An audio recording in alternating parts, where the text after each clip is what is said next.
Hello aspirants, विजय बेच नवाक्सी institute और simple interest अपना टॉपिक, जिसकी आज तीसरी क्लास होने वाली है। तीसरी क्लास पे हम चलेंगे, अभी बस कुछ सेकंड में चलेंगे, लेकिन उससे पहले आपको एक बात बता दूं।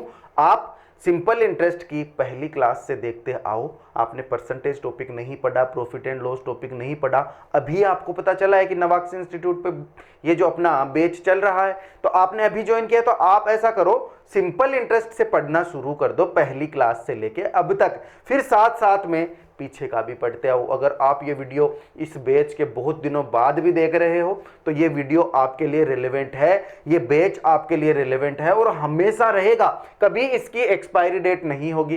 तो आप अगर ये वीडियो बहुत दिनों बाद देख रहे हो तो आपके लिए बहुत इंपॉर्टेंट है। अभी देख रहे हो, लाइव देख रहे हो, लगातार देख रहे हो, तब तो कहने ही क्या। लेकिन बात यह है कि आप ये बैच ज्वाइन करके रखो, बैच ज्वाइन करके रखो। लगातार क्लासेस जैसे आप पेड बैच में पढ़ते हो, बिल्कुल डिट्टो वैसे की वैसे।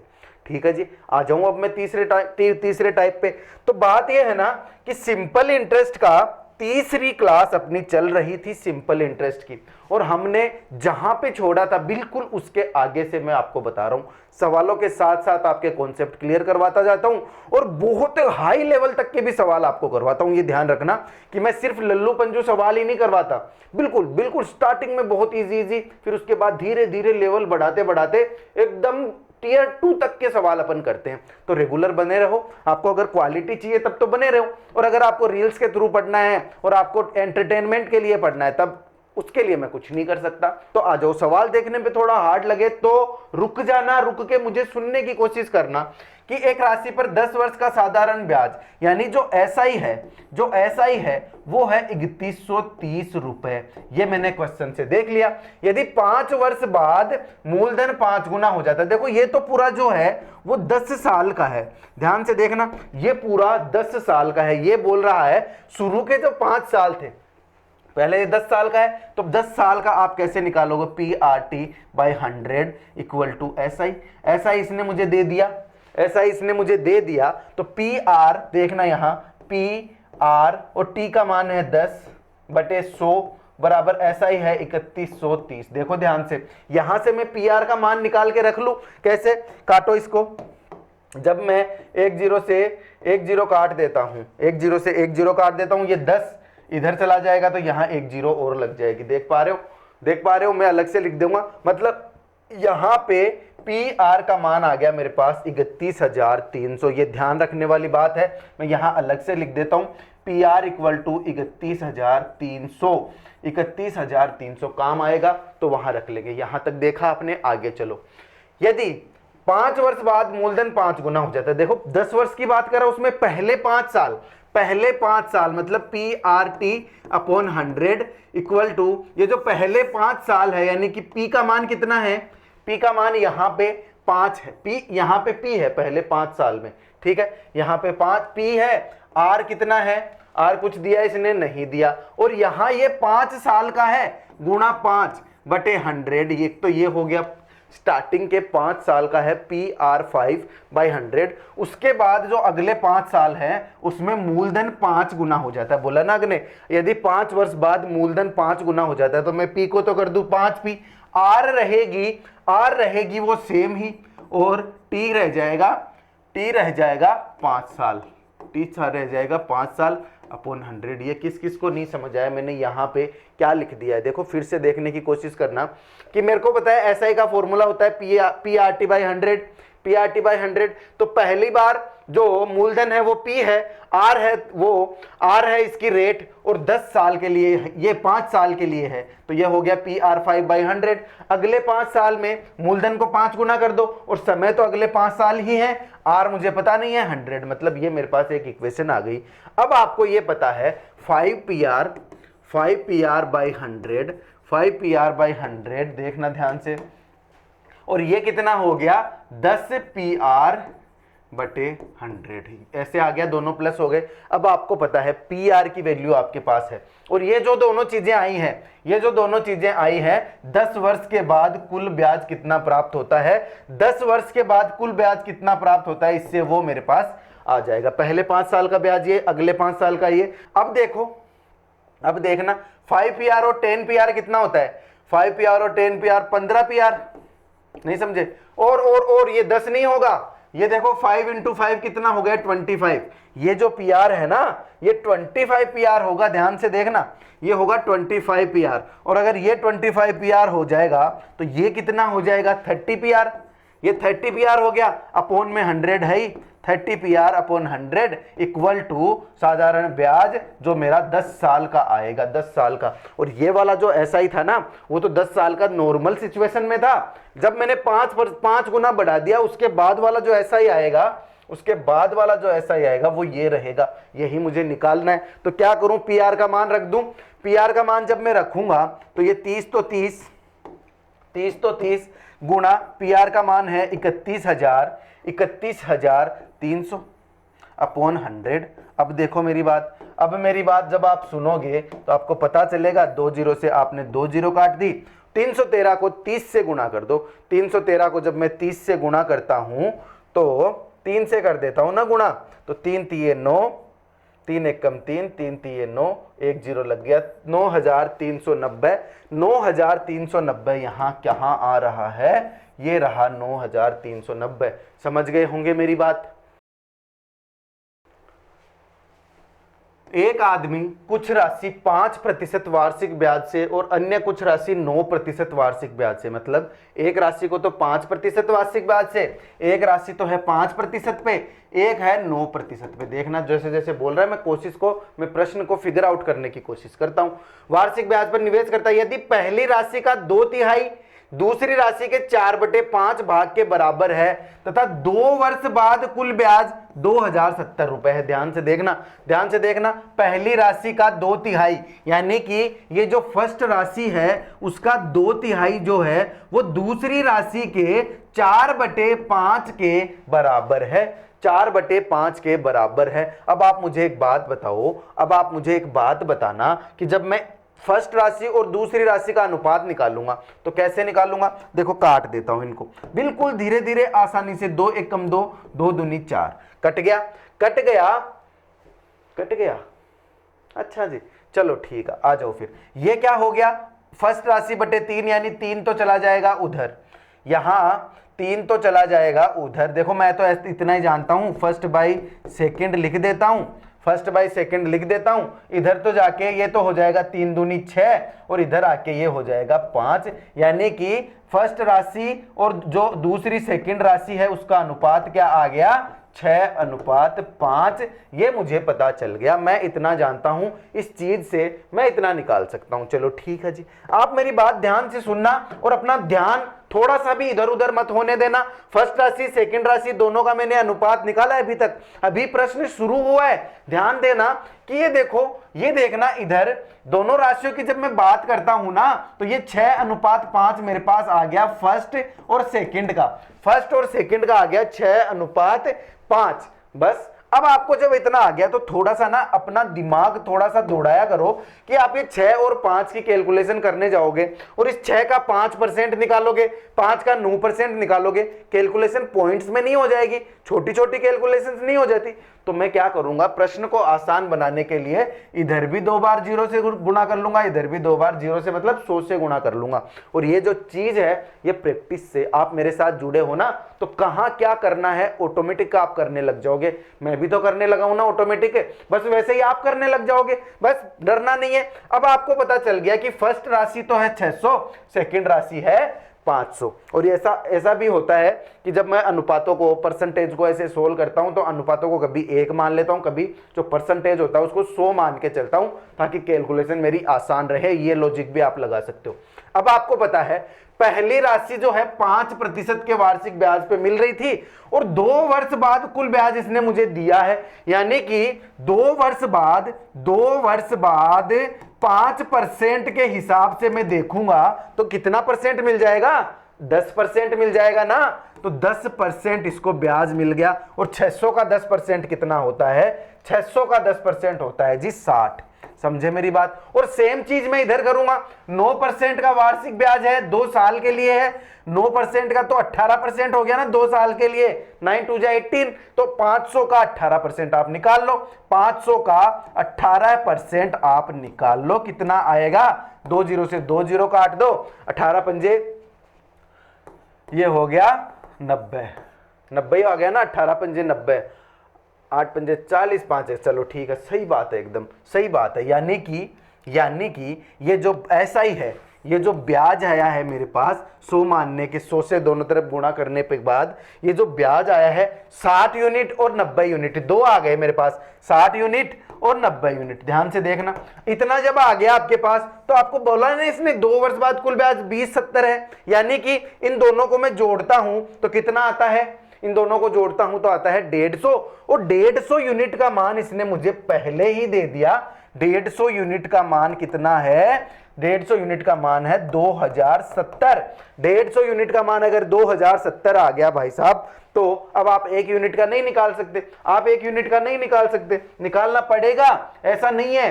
देखो मैं इसको थोड़ा छोटा कर देता हूं, इसको थोड़ा छोटा कर देता हूं। अब देखना, ये तो चलो हो गया, ये फर्स्ट स्टेप हो गई, यहां ये सेकंड स्टेप हो गई। अब मैं चलता हूं तीसरे स्टेप पे। देखना, समझाने के लिए इतना बोर्ड भरना होता है, बार बार बोलता हूं, डरा मत करो, इतनी लंबी कैलकुलेशन नहीं है, आप सीख गए तो ये सारी चीजें लिखनी नहीं पड़ेगी, ये तो मैं आपको समझाने के लिए लिखता हूं यहां। अब आप समझ गए, इतना आपको पता चल गया, इतना आपको पता चल गया। अब 150 यूनिट का मान भाई साहब 2070 है, तो 1 यूनिट का मान कितना हो जाएगा, 2070 बटे 150। और जब ये 150 यूनिट का मान आ गया, मुझे कितने यूनिट का निकालना है, क्या पूछा है, कुल निवेशित राशि। तो कुल निवेशित राशि तो बेटा जी ये है ना, 600 और 500 दोनों मिला के कुल निवेशित राशि हो जाएगी। तो ये कितनी हो गई, 600 और 500 1100। तो 1100 यूनिट का मान, 1100 यूनिट का मान निकाल लो। 1100 यूनिट का मान कितना हो जाएगा, 2070 बटे 150, 2070 बटे 150 मल्टीप्लाई बाई 1100। और यहां आपका प्रश्न हो जाता है पूरा, यहां प्रश्न पूरा होता है। बस आपको कैलकुलेशन करनी है। कैलकुलेशन कैसे करोगे, 1 0 से तो 1 0 को उड़ा दो। अब बताओ 15 से कटेगा कुछ, काट लो, 5 से काट लो, 15 से नहीं कट रहा तो आपको 5 से काट लो, 5 3 15, 5 चौके 20, 5 एकम 5, 5 चौके 20, 400 4 4 8 है, 3 से कट जाएगा, 3 से काटो, 3 एकम 3 बच गया कितना, 3 3 9, 3 अंटे 24, यानी कि 138 को गुणा करना है, 138 को आपको गुणा करना है 110 से। 8 एकम 8, 0 यूनिट डिजिट कितना आ रहा है, 80, यूनिट डिजिट 80 किसी प्रश्न में है तो इस प्रश्न में है यूनिट डिजिट 80, इस ऑप्शन में है यूनिट डिजिट 80, तो मेरा आंसर आ जाएगा 15,180। ध्यान से सुनो मेरी बात, प्रश्न बहुत इजी है, मैं बता रहा हूं। अगर आपने कॉन्सेप्ट देखा है, अगर आप कॉन्सेप्ट सीखते चल रहे हो मेरे साथ, तो प्रश्न इतना भी हार्ड नहीं है, इतना भी हार्ड नहीं है। कोशिश करो इसको देखने की। मैं फिर से एक बार रिपीट कर देता हूं आप लोगों के लिए, क्या था, पहली राशि का 2/3 और दूसरी राशि का 4/5 आपस में बराबर थे, दोनों को बराबर करके मैंने फर्स्ट और सेकंड का अनुपात निकाल लिया 6/5, जिसके लिए अगर आप प्रैक्टिस कर रहे हो तो ये चीज आपको लिखने की भी जरूरत नहीं है, दिमाग में आपका हो जाएगा 6/5। मतलब ये क्वेश्चन जो आपको आंसर बड़ा लग रहा है वो इतना तो छोटा हो गया, इतना तो आपको करना ही नहीं है, तो ये 6/5 आपके पास अनुपात आ गया, तो मैं इसको 600 अनुपात 500 मान लिया मैंने, और 600 का 10%, 500 का 10% मैंने निकाल लिया। तो मैं जब 600 का 5%, तो 600 का 5% 2 साल के लिए कितना हो गया, 10 हो गया ना, तो 600 का 10% निकाला, 2 साल के लिए 9% निकाला तो 18% निकाला। चलो ये भी आ गया, ये आ गया, तो 150 के बराबर कर दिया, 150 के बराबर कर दिया, फिर उसको 1% निकाल लिया, उसके बाद मैंने इसको 1100 से कर दिया, क्योंकि टोटल जो था वो 600 + 500 था 1100। ध्यान से इसको देखो, क्लास को वापस पीछे जाओ, इस सवाल को देखो, बहुत मजा आएगा इसको करने के बाद। ऐसे लगेगा जैसे कि गंगा नहा लिए हो, इतना अच्छा लगेगा ऐसा सवाल करने के बाद। समझने की कोशिश करो, प्रश्न देख के ऐसे मत समझो बड़ा है, प्रश्न इतना भी बड़ा नहीं है। कॉम्पिटिटिव एग्जाम्स में आप ये सवाल आएंगे आपके, और मैं तो वही सवाल लेके आ रहा हूं जो आए हुए हैं, और इसके अलावा इससे इजी ट्रिक आपको कहीं मिलेगी नहीं। ये ट्रिक है, ट्रिक के हिसाब से चलता हूं, कहीं पे मैं रेशियो मेथड लगा रहा होता हूं, कहीं पे मैं कुछ लगा रहा होता हूँ, कभी पे मैं डायरेक्ट काट रहा होता हूँ। तो ये तो मेरे साथ रेगुलर बैच ज्वाइन कर रखे हो या फिर स्टार्टिंग से क्लासेस देख के आ रहे हो तभी समझ पाओगे ना, ऐसे बीच में से उठा के कैसे समझ जाओगे। चलो अब जैसे ऐसा था अपना जो स्टार्टिंग में परसेंटेज टॉपिक थे, बहुत सारे बच्चों ने लगातार पढ़ा, पूरा टॉपिक पढ़ा। उसके बाद प्रॉफिट एंड लॉस टॉपिक बहुत सारे बच्चों ने लगातार पढ़ा। लेकिन अब ये जो सिंपल इंटरेस्ट टॉपिक है मेरे साथ साथ नहीं पढ़ रहे हो आप। सिंपल इंटरेस्ट में आते ही आप वो होता है ना स्टार्टिंग का जोश होता है वो आपका पूरा हो गया, और अब आप वही करते हो कि यार 2 टॉपिक पढ़ लिए, अब आपकी पढ़ाई बीच में छूट गई, अब वापस रीस्टार्ट आपसे हो नहीं रहा है। और ये बच्चे बहुत सारे हैं, एक ही नहीं है, बहुत से बच्चे हैं जिनसे वापस रीस्टार्ट नहीं हो रहा। आज डिसीजन लो कि मैं चलो छूट गया जो छूट गया, अब मैं ये जो सिंपल इंटरेस्ट है उस टॉपिक से शुरू करूंगा पहली क्लास से, और मैं अब बीच में नहीं छोड़ूंगा। किसकी बात कर रहा हूं मैं? मैथ के टॉपिक्स की बात कर रहा हूं। पर प्रैक्टिस बेच है उसकी तो बात ही अलग है। प्रैक्टिस बेच तो अपना चल ही रहा है बेचारा, उसको तो कभी भी देखो कैसे भी देखो आके। तो चलो जल्दी से, अब मेरे पास टाइम नहीं है आप लोगों के लिए, है ना, इतना ज्यादा टाइम भी नहीं है, जल्दी से मुझे करवाना है ये। आप लोगों के लिए टाइम ही टाइम है वैसे तो, लेकिन आप लोग नहीं देखोगे। जो बच्चे नहीं देख रहे उन लोगों के लिए इतना ज्यादा टाइम नहीं है। क्यों? क्योंकि वो समझते नहीं है ना बात। आप तो देख रहे हो, आपको तो पता है चाहे आप कितना भी देखो। चलो आओ, सवाल क्या है? यदि किसी धन पर 5 वर्ष के लिए 14/2/7 की दर लगा, साधारण ब्याज मूलधन से 2420 रुपए कम है, तो मूलधन व एसआई ज्ञात करो। देखो ध्यान से देखना सवाल को, क्या बोल रहा है? 5 वर्ष के लिए 14/2/7 की दर। 14/2/7 आपको कुछ देख के याद आया? 14/2/7 होता है 1/7, जो आपको याद रहना चाहिए। इसका फ्रैक्शन कितना होता है? 14/2/7 का फ्रैक्शन होता है 1/7। ये आपको पता चल गया। 5 साल के लिए कितना हो जाएगा? 5 साल के लिए हो गया 5/7। और अब ये जो मैंने आपको बताया है ना 1/7, ये ट्रिक है, आपको याद रखना है। 14/2/7 का मान होता है 1/7, ये इसका फ्रैक्शन का मान है। याद रखो, 1 से लेके 1/20 तक आप सारे के सारे फ्रैक्शंस के मान याद रखो, फ्रैक्शन के भी परसेंटेज के भी। चलो ठीक है। साधारण ब्याज मूलधन से 2420 रुपए कम है, यानी कि ये जो 5/7 ये ब्याज आया है, ये जो 5/7 आया है, 5/7 ये मेरे पास 5 साल का आ गया ब्याज। तो ये साधारण ब्याज मूलधन से 2420 रुपए कम है। ये जो प्रिंसिपल आएगा उससे 2420 रुपया कम आएगा। तो मूलधन व एसआई ज्ञात करो। अब आप मुझे बताओ, 7/5 5 साल का ब्याज आ गया आपके पास। 7/5 देखो, ये देखना, 7 अगर मूलधन था तो ब्याज कितना हो गया? 1। 7 अगर मूलधन था तो ब्याज कितना हो गया? 1। और यहां 7 अगर मूलधन है तो ब्याज कितना हो गया? 5। ये 5 साल बाद का हो गया ना, यानी कि मैं इसका अनुपात निकालूं, P अनुपात SI निकालूं। देखो कितने आसानी से हो गया सवाल। P अनुपात SI निकालता हूं तो मेरे पास कितना आता है? P का मान तो है 7 और SI का मान कितना आ गया? 5। ये 5 साल का ब्याज मेरे पास, दोनों का अनुपात आ गया। अब ये मुझे ऐसे बोल रहा है कि मूलधन और एसआई का अंतर, मूलधन और एसआई का अंतर, यानी कि साधारण ब्याज मूलधन से 2400 रुपए कम है और ये भी मूलधन से 2400 रुपए, यानी कि ये 2 पॉइंट कम है, यानी कि 2 यूनिट का मान कितना हो गया? 2420 रुपए। बेटा जी सब समझदार हो, 2 यूनिट का मान 2420 है तो 1 यूनिट का मान कितना हो जाएगा? 2420/2। आपसे पूछा क्या है? आपसे पूछा है मूलधन, तो 7 यूनिट का मान निकाल दो मूलधन के लिए और एसआई के लिए निकाल दो 5 यूनिट का मान। तो आप जब 7 यूनिट का मान निकालने चलोगे, देखना ध्यान से, 7 यूनिट का मान जब आप निकालोगे तो यहां क्या करोगे? 2420/2, ये तो 1 यूनिट का मान आ गया, और मल्टीप्लाई बाई 7 कर दोगे इसको। तो क्या आंसर आएगा आपका? आपका आंसर आएगा, देखो 2 से काटोगे, 2 एकम 2, 2 दूनी 4, 2 एकम 2, 121/07, और आप इसको मल्टीप्लाई करोगे तो 7 एकम 7, 7 दूनी 14, 7 एकम 7 और 1 8, 887, 847, इनमें से किस ऑप्शन में है? इसमें है, इसमें है। और आप अगर इससे निकालना चाहो तो 5 से गुणा कर दोगे तो वो आ जाएगा 60/50। समझने की कोशिश करो, बहुत इजी सवाल है, फिर से देख लो, 14 से ही 2/7 यानी कि 1/7। 7 रुपए मूलधन पर 1 रुपया ब्याज मिल रहा है, यानी कि 7 रुपए मूलधन पे 5 रुपया ब्याज मिल रहा है 5 साल में, 5 साल में। तो चलो ठीक है, दोनों का अनुपात मैंने क्या लिख लिया? 5 साल का, ये लिख लिया 7/5। 7/5 मैंने जो लिखा है 5 साल बाद का लिखा है, 5 साल का लिखा है, 5 साल का लिखा है, 7:5 और दोनों के बीच का अंतर आता है 2 यूनिट और 2 यूनिट का मान इसने मुझे दे दिया 2420 रुपए, ये मैंने कर दिया 2420 रुपए। 1 यूनिट का मान मैंने कर दिया कितना 2420/2। 1 यूनिट का मान अगर 2420/2 है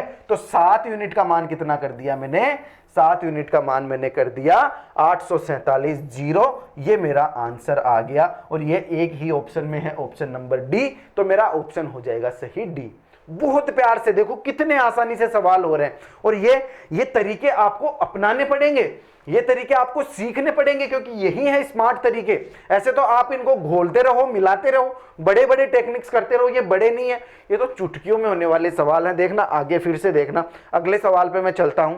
देखना अगला सवाल आपकी आंखों के सामने, आपकी नजरों के सामने अगला सवाल बिल्कुल आसानी से कर लोगे, ये मैं गारंटी देता हूं अगर आपने पीछे के सवाल सही से देखे हैं, पीछे के सवाल सही से देखें तो ये भी आप आसानी से कर लोगे।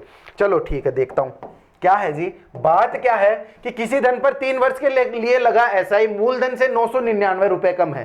3 वर्ष के लिए लगा, 3 वर्ष के लिए जो एसआई लगा है वो मूलधन से 999 रुपए कम है, यानी कि पी से 999 रुपए कम है। यहीं से सवाल सोल्व हो जाएगा, पिछला भी आपने किया है 999। यदि दर 13 सही 1/3 है, यदि दर यानी कि जो आर की वैल्यू है वो है 13 सही 1/3, यानी कि 13 39 और 1 40/3, 40/3, 40/3 यानी कि 40/3 यानी कि 0 से 0 काट दो और ये हो गया 2 1 2 4, 2 5 10, 5 3 2/15, यानी कि आर कितनी है 2/15, 2/15 ये मेरी आर है। बिल्कुल पीछे वाले तरीके से क्या मैं क्या बोल रहा हूं, पीछे वाली तरीके से अगर मूलधन P है तो उस पे ब्याज कितना लग रहा है 2 रुपए। अगर मूलधन P 15 है तो ब्याज ऐसा ही कितना है 2। ये तो कितने साल का है, ये तो 1 साल का है ना, बात चल रही है 3 साल की, तो 3 साल के हिसाब से मैं अगर करूंगा, 3 साल के हिसाब से करूंगा तो ये 15 रुपए मूलधन पे 6 रुपया नहीं हो जाएगा, 3 साल का 6 रुपया नहीं हो जाएगा, यानी कि 15 रुपए तो प्रिंसिपल है और एसआई कितना है 3 साल का 6। ये मैं बात कर रहा हूं 3 साल की, 3 साल की मैं ये बात कर रहा हूं। दोनों का अनुपात आपको मिल गया है। आगे क्या बोल रहा है सवाल में, साधारण ब्याज ज्ञात करो, एसआई ज्ञात करो, एसआई ज्ञात करो और एसआई और मूलधन के बीच में जो अंतर है वो है 999 रुपए, 999 रुपए, यानी कि इन दोनों के बीच में अंतर 9 है, इन दोनों के बीच में अंतर 9 है और 9 यूनिट का मान मुझे प्रश्न में दे दिया 999, तो 1 यूनिट का मान हो जाएगा 999/9, यानी कि 111 111 है। 1 यूनिट का मान 111 है भाई जी। तो साधारण ब्याज मुझे ज्ञात करना है, मूलधन मुझे ज्ञात करना है, दोनों में से एक निकाल लूं तो 15 यूनिट 6 यूनिट का मान कितना होगा एसआई निकालने के लिए 666 तो 666 किसी ऑप्शन में है, एक ही ऑप्शन में है 666, तो मेरा आंसर आ जाएगा कितना 666। मैंने 5 यूनिट का मान निकाला है, ये 6 यूनिट का मान निकाला है, मैंने ये 6 यूनिट का मान निकाला है, 111 से गुना किया है। कितनी जल्दी कितनी आसानी से सवाल हो रहे हैं। बस फर्क इतना सा है कि आप अगर तरीके से हर एक सवाल देखोगे, क्लास को बीच में छोड़ के देखोगे, तब तो फिर भी नहीं समझ आएंगे। समझे मेरी बात को। चलूं आगे, अगले सवाल पे स्क्रीनशॉट मारो फटाफट से, अगले सवाल पे चलते हैं। क्लास को बहुत लंबी नहीं खींचेंगे तो जल्दी से अगले सवाल पे चलेंगे। अगला सवाल है आपकी स्क्रीन पे है, तो देखो जल्दी से। मैं बीच में ब्रेक नहीं लेता, मैं पूरी एनर्जी के साथ आप लोगों को पढ़ाता हूं, तो कोशिश किया करो आप भी पूरी एनर्जी के साथ यहां पे अवेलेबल रहो। क्लास तो मैं वैसे ही छोटी कर देता हूं, हार्ड सवाल होते हैं उनकी क्लास मैं खुद ही छोटी कर देता हूं। मैं आपको समझता हूं, मैं आपका टीचर ही नहीं, मैं आपका दोस्त, आपका साथी भी हूं, मैं आपकी हर एक चीज को समझता हूं। ये बात आप समझ गए। तो इस सवाल पे आओ, ये सवाल कर लोगे, देखना मजा आ जाएगा सवाल पूरा करने के बाद। पूरा सवाल जब होगा ना तो चैन की सांस मिलेगी और मजा आएगा। देखो कैसे, एक आदमी ने 3 स्कीम्स में 6 वर्ष, 10 वर्ष और 12 वर्ष के लिए, यानी कि ये 3 स्कीम है, ए, बी और सी। ये तीनों जो स्कीम है उसमें पहली में 6 वर्ष, पहली में 6 वर्ष, दूसरी में 10 वर्ष और तीसरी में 12 वर्ष के लिए इन्वेस्ट किया इसने। ये है 6 वर्ष 12 वर्ष में साल लिख लेता हूं, 6 12 और 6 10 और 12। उसके बाद क्रमशः ये मेरे को आर देने लग गया। अब आर कितनी है, यहां 10%, यहां 12% और यहां 15%, ये भी इसने मुझे दे दिया। अब ये मुझे ऐसे बोल रहा है, ये धन तो उसने निवेश कर दिया, 6 साल के लिए 10%, 10 साल के लिए 12%, 12 साल के लिए 15%, ये उसने निवेश किया है। उसके बाद प्रत्येक स्कीम के अंत में उसको बराबर ब्याज प्राप्त हुआ, यानी यहां जो ऐसा ही आएगा, यहां जो ऐसा ही आएगा, यहां जो ऐसा ही आएगा, तीनों बराबर आ गए जी। तीनों बराबर कैसे आएंगे? ब्याज क्या होता है, ब्याज क्या होता है, 6 गुणा, जैसे टाइम को मैं रेट से मल्टीप्लाई करता हूं तो ब्याज आता है। तो ये तो कितना हो गया 60%, ये कितना हो गया 120%, ये कितना हो गया 150 और 30 कितना होता है 180%। ये मेरे पास इतना आ गया, इतना मेरे पास आ गया। लेकिन ध्यान से सुनने वाली बात ये है, ये जो 60% है वो ए का 60% है, ये जो 120% है वो बी का 120% है, और ये जो 180% है वो सी का 180% है। अब मेरे पास तीनों के बीच में रेशियो आ गए, तीनों के बीच में अनुपात आए हैं। लेकिन अब आगे सॉल्यूशन करना है कैसे? जो कट रहा है उसको काट दो, जो नहीं कट रहा है, जो नहीं कट रहा उसको वैसा का वैसा रहने दो। कैसे? मैं काटने चलूंगा, 0 से 0 काट दूंगा, 6 एकम 6, 6 दूनी 12, 6 तिये 18, ये हो गए 1:2:3। तो ये क्या आया, 1A अनुपात 2B अनुपात 3C, ये मेरे पास अनुपात आए हैं। अब ये तो ऑप्शन में आंसर हो नहीं सकता कि आपका आंसर आ गया 1:2:3। यहां से अगर मुझे A अनुपात B अनुपात C निकालना है इस चीज से, तो आपको मैं एक ट्रिक दे देता हूं, हमेशा यूज करना, कि जब जब जब जब ये तीनों बराबर हैं, ये बराबर ही तो है ना, ध्यान से देखो ना मेरी बात, ये तीनों बराबर हैं। इसने मुझे प्रश्न में बोला है, इसने मुझे प्रश्न में बोला है कि ये तीनों बराबर है, और अब मुझे इनका अनुपात निकालना। तो जब अनुपात निकालना हो तो मैं आपको ट्रिक दे देता हूं, मैं आपको ट्रिक दे देता हूं, इस ट्रिक से आप इसका निकालना अनुपात। देखना क्या है, मुझे मान लो A का अनुपात चाहिए, ये तो मैं ऐसे निकालूंगा A अनुपात B अनुपात C। मान लो मुझे A का अनुपात चाहिए, तो A को छुपा लो और 3 दूनी 6, यानी कि ये तो हो गया 6। B का अनुपात चाहिए तो B को छुपा लो, ये क्या हो गया 3 एकम 3। और अगर C का अनुपात चाहिए तो C को छुपा लो, ये कितना हो गया 2, यानी कि 6:3:2। ये मेरे पास आंसर आ गया A अनुपात B अनुपात C का 6:3:2। और ये चीज आप याद रख लो कि जब भी मैं ट्रिक बता रहा हूं आपको, जब ऐसा कुछ हो कि 1A बराबर 2B बराबर 5-4C, ऐसा कुछ हो ना, तो जब ऐसा हो तो 1 को छुपा लो, 2 को मल्टीप्लाई कर दो, 1 को छुपा लो, 2 को मल्टीप्लाई कर दो, और जिसका आपको अनुपात निकालना छुपाना उसको है। ये बात आप समझ गए? तो मेरा आंसर कितना आ गया 6:3:2। मजा आया ना सवाल से बाहर निकलने में? बस ऐसा ही होना चाहिए। मैं इस स्पीड से चलूं, इस तरीके से चलूं कि जब सवाल खत्म करूं तो मेरे को एक सेटिस्फेक्शन मिलना चाहिए, मैं उस लेवल पे पहुंचना चाहिए जहां आत्मा तृप्त हो जाए। बस ऐसी ही फीलिंग आती है जब इतने हार्ड सवालों को अपन करते हैं। तो ये इजी सवाल तो नहीं है, मुझे पता है, बिना प्रैक्टिस किए इजी नहीं है, बिना प्रैक्टिस किए ये सवाल इजी नहीं है, लेकिन प्रैक्टिस करोगे तो आपका दिमाग ऑटोमेटिक चलने लग जाता है। ऐसे ऐसे स्पार्क करोगे ना खुद को, तो पता चलेगा, करंट दौड़ेगा, तब अपने आप चीजें होंगी। और आपने ट्राई नहीं किया, आपने देखा ही नहीं, तो कहां से कुछ? अरे 2 तार जब भिड़ेंगे उसके बाद ही तो उनमें करंट आएगा। अगर ऐसे साइड में पड़े तो चांस तो बिल्कुल नहीं है करंट आने का।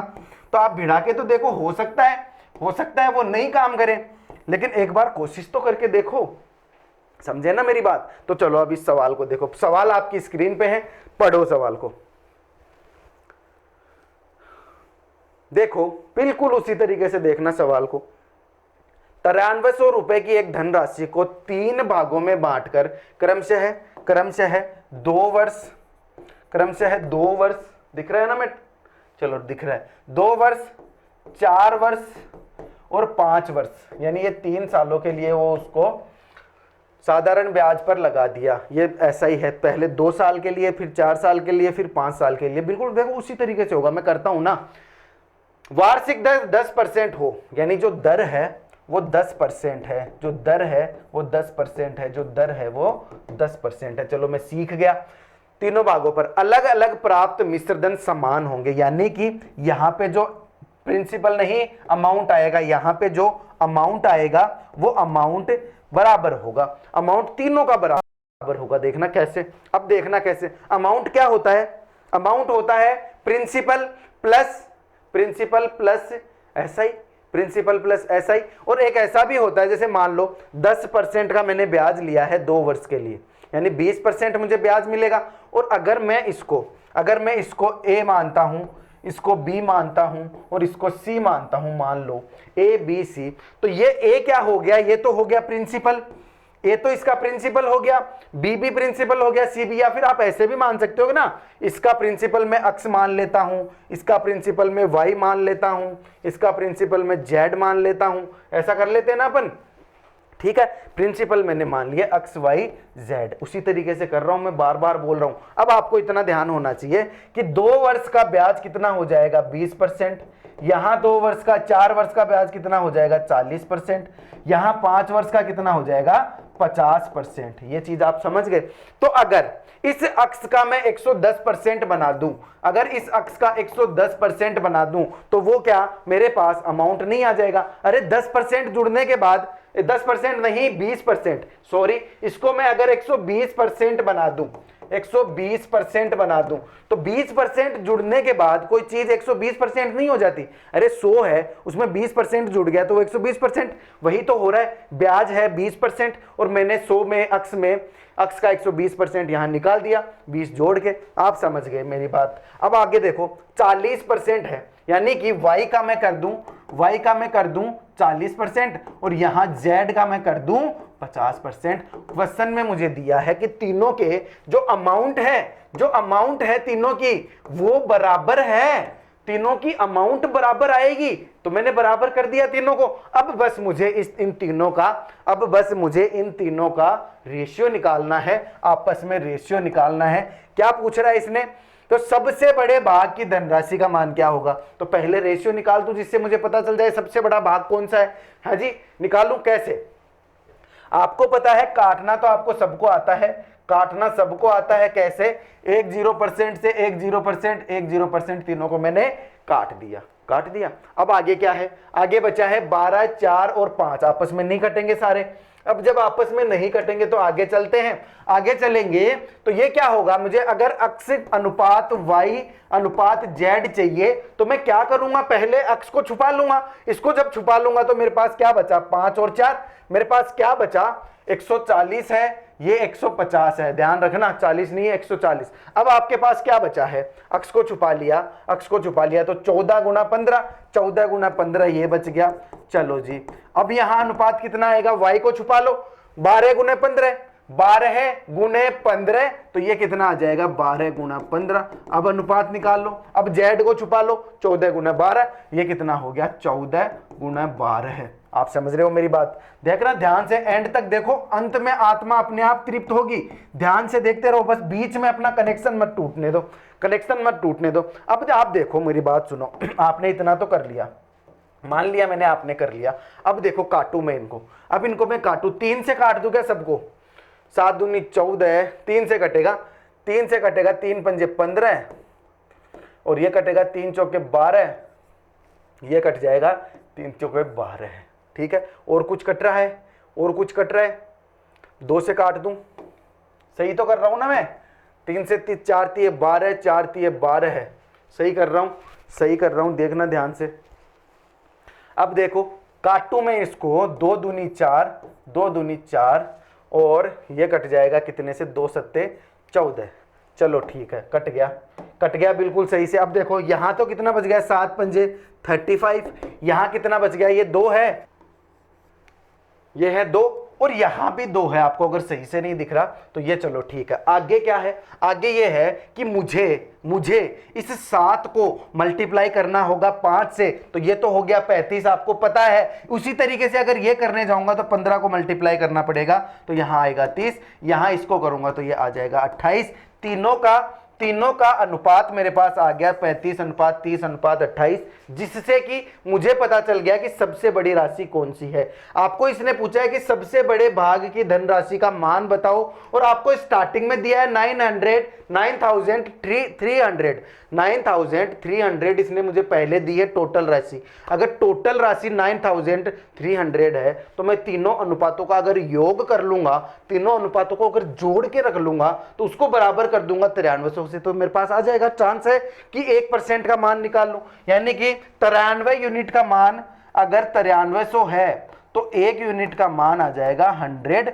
1 यूनिट का मान 100 है ना बेटा जी, तो ये जो 35 यूनिट है ना, इस 35 यूनिट का मान भी 100 से मल्टीप्लाई हो जाएगा, और ये जो 3500 है ना, ये मेरा आंसर है। 3500 मेरा आंसर आ जाएगा। इति सिद्धम, ये मेरा आंसर हो गया। क्या समझे मेरी बात से?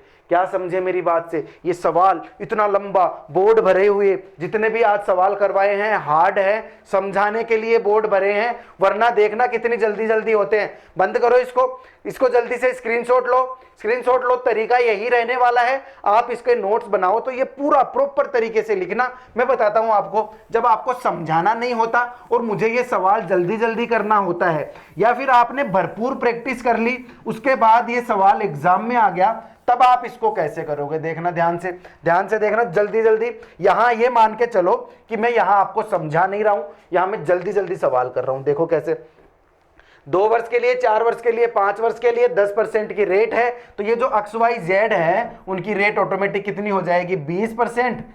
ये हो जाएगी कितनी? 40%। ये हो जाएगी 50%। ये मेरे पास ब्याज की दर आ गई 3 साल के लिए, 2 साल के लिए, 4 साल के लिए, 5 साल के लिए।